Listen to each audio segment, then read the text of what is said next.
Good afternoon, everyone, and welcome to session 7, Genesis 7, and we're going to jump right into this chronological Bible read-along. All right, I'm reading from Bible Gateway, and this is Genesis 7, the Great Flood. Then the Lord said to Noah, "Come into the ark, you and all your household, because I have seen that you are righteous before me in this generation.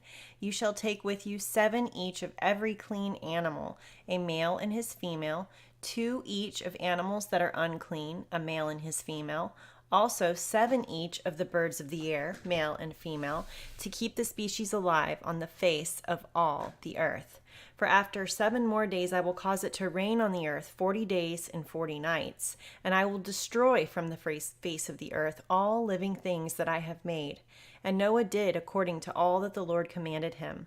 Noah was 600 years old when the floodwaters were on the earth. So Noah with his sons, his wife, and his sons' wives went into the ark because of the waters of the flood.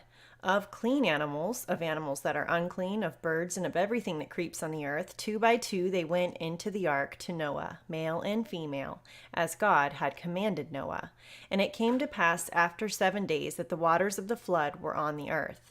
In the 600th year of Noah's life, in the 2nd month, the 17th day of the month, on that day, all the fountains of the great deep were broken up, and the windows of heaven were opened, and the rain was on the earth 40 days and 40 nights. On the very same day, Noah and Noah's sons, Shem, Ham, and Japheth, and Noah's wife, and 3 wives of his sons with them, entered the ark. They and every beast after its kind, all cattle after their kind, every creeping thing that creeps on the earth after its kind, and every bird after its kind, every bird of every sort. And they went into the ark to Noah 2 by 2 of all flesh, in which is the breath of life. So those that entered, male and female of all flesh, went in as God had commanded them. And the Lord shut him in. Now the flood was on the earth 40 days. The waters increased and lifted up the ark, and it rose high above the earth. The waters prevailed and greatly increased on the earth, and the ark moved about on the surface of the waters. And the waters prevailed exceedingly on the earth, and all the high hills under the whole heaven were covered. The waters prevailed 15 cubits upward, and the mountains were covered.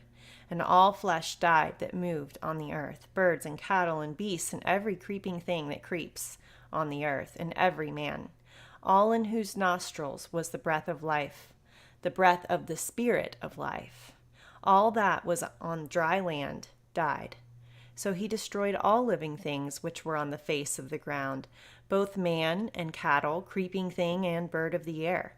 They were destroyed from the earth. Only Noah and those who were with him in the ark remained alive, and the waters prevailed on the earth 150 days.